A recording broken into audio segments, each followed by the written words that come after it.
Hello, welcome back to the channel. In this video, we are going to be talking about episode number 3 of Miss Marvel. I'm really excited to talk about this. I mean, overall, I just think that this episode was a ton of fun, especially because here, just like last episode, we're delving a lot more into the cultural aspects of this character, and I just think that that's very interesting and a decent route for this show to be taking. I'm very glad that they're not shying away from her heritage and everything, of Kamala's heritage in the show, and I just really appreciate that because, I mean, it's more interesting to actually see that than to just ignore it on screen.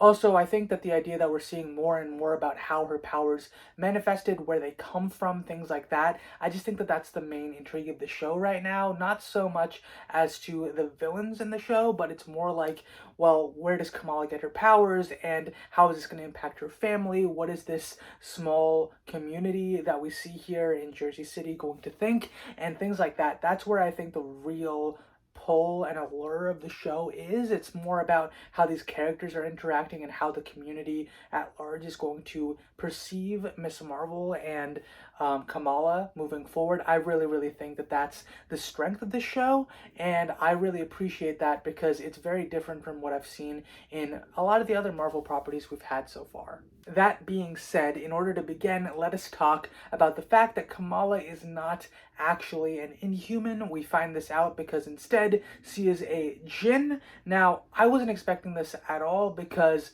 well, I didn't know that this was really a potential avenue for them to go about. I guess this is what Kevin Feige meant when he said it's going to be tied more to like her heritage and things where her powers actually come from, as opposed to her just being an Inhuman. I guess that makes sense. I do find this interesting that they've decided to go down this route. Perhaps they've just given up on the Inhumans as a concept, which honestly I think is the best route for them to go, simply because the Inhumans were so heavily involved in Agents of S.H.I.E.L.D., and if that show's not canon, it's going to upset probably a lot of fans seeing them move forward with this concept. But also, furthermore, we also have the idea of the Inhumans movie, or actually it was the TV show, that was just watched by no one, and I just think that it all just makes sense in terms of the route that they're going here and making it something completely new and different. Although I would have liked potentially to just see Kamala as a mutant instead. I think that this route is also quite interesting because it's nothing, it's something that I know nothing about,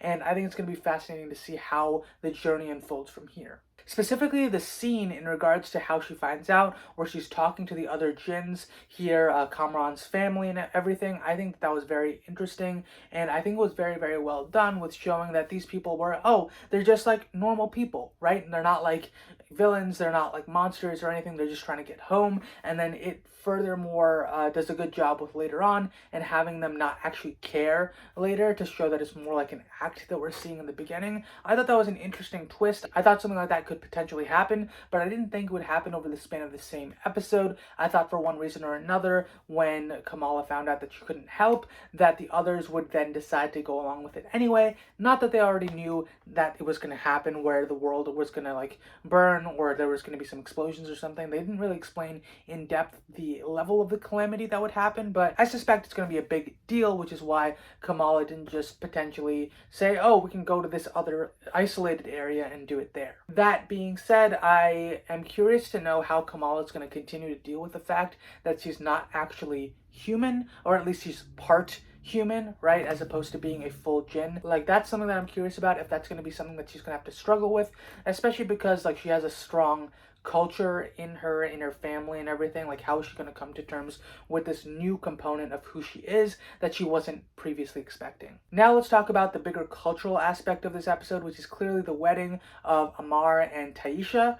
And I thought this was very cool because I wasn't sure when we were going to see this or if we were going to actually see this as a main focus for the show, but it turns out that we are actually seeing it. We get to see the ceremony take place within the mosque, and then we also get to see the party take place afterwards. The interesting thing here is that we actually get to see a couple of the different cultural customs that we see here, specifically with putting on the mehndi, and then also with the hiding of the shoes, which I didn't know that that was a thing. I guess maybe that's something more for Muslim people when they have weddings. Maybe that's something that is from that specifically. So that's something that I wasn't particularly familiar with.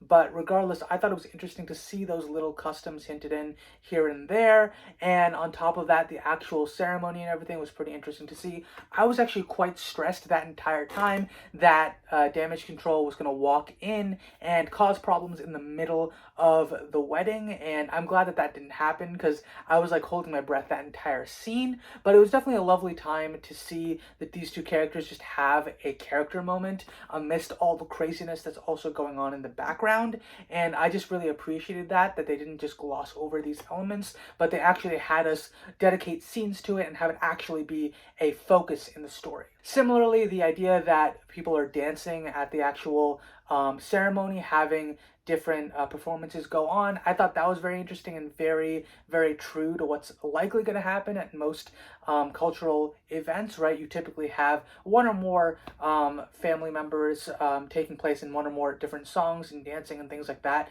and choreographing those over the course of several weeks leading up to a wedding. So I just thought that that was very, very authentic and nice to see. I think they did a fun enough and a decent enough job with that dance. It felt more like something that you would actually see at a wedding as opposed to, say, like a Bollywood type of dance, right? It didn't feel overly choreographed, but it felt like they put in the effort and that they actually felt like it was something that normal people who are just living their day-to-day but also have this event coming up also decided to do this nice thing, which was creating and choreographing this dance for the wedding. It just felt very real and it felt fun to see. Now, unfortunately, though nothing went wrong during the actual wedding ceremony, something does go wrong when we actually end up seeing the Djinn walk in the door during the party. Luckily, they're able to get everyone out, but unfortunately, this also means that Kamala's family is just confused as to why Kamala would ruin that event, and also as to why she knows these individuals who end up getting captured by Damage Control. I think this fight sequence was also very, very well done because you get to see the younger generation of characters trying to fight against these characters who are hundreds of years old and definitely have a lot more in terms of physical experience and prowess when it comes to fighting other people, and so they're overpowering them. But then Kamala being able to still use her abilities, unlike the other Djinn, it provides her with a little bit of an upper hand so that she's still able to fight back, but at the same time the people around her are also getting knocked down and attacked as well. So I thought this was very, very well choreographed and done, and it made sense as to how Kamala was still able to hold her own a little bit while still being overpowered in the end. And at the end of the day, the only way that they were able to actually survive was because all the Djinns get captured by Damage Control. I'm curious to know specifically how this is going to have an impact moving forward. Specifically, how are they going to escape? Is Kamran also captured? I just don't recall whether or not he was also captured. I think he was, considering he didn't run out with everyone else. So it seems like that's probably the case. And since that is likely the case, that's probably also going to cause conflict where where Kamala is going to go and trying to save him as well. I think that that was very, very interesting to do, where Damage Control is actually capturing these enhanced individuals, and I want to know what their actual purpose is here at the very end of the day. Like, are they just capturing people for the heck of it? Are they seeing them as potentially dangerous individuals because they're unregistered? Like, what's actually going on here? Do they have another agenda? Which I personally think that they might have some ulterior motive as to what they're doing, and I think potentially we're getting a build-up for something in which they're recruiting individuals to create something akin to the Thunderbolts, and then the traditional superheroes are going to have to face off against them. I think that's potentially going to have to happen later on down the line, but we'll have to wait and see if these people have some relation to, I forget what her name is, but the character that's been recruiting people all of last year with the different characters like John Walker and etc. I think that's going to be interesting to see if that is the route that they decide to go. Finally, the sad element of this episode at the very end is obviously when Kamala walks back into her apartment or her house and she's not able to really explain what's going on to her family, especially after she had that heart-to-heart with her mom earlier in the episode about her mom saying you could always count on her and things like that. I just thought that that was very heartbreaking and very, very real, because even though you sometimes know that your family is coming from the right place, it's not necessarily the case that you feel like you can trust them or just openly talk to them about certain things, or at the very least, you don't know how they're going to react to things, or if it's really your place to bring them into your problems. Sometimes you just want to handle things on your own, and regardless of what your motivation is there, it ends up resulting in a conflict in which you and your parents aren't necessarily on the same page. And I think that that's very, very interesting here in this show, because I think it just feels really real to any teenager going through any problems, not really sure what to bring to their parents or what they just want to deal with on their own. That being said, the final element of this episode that I want to talk about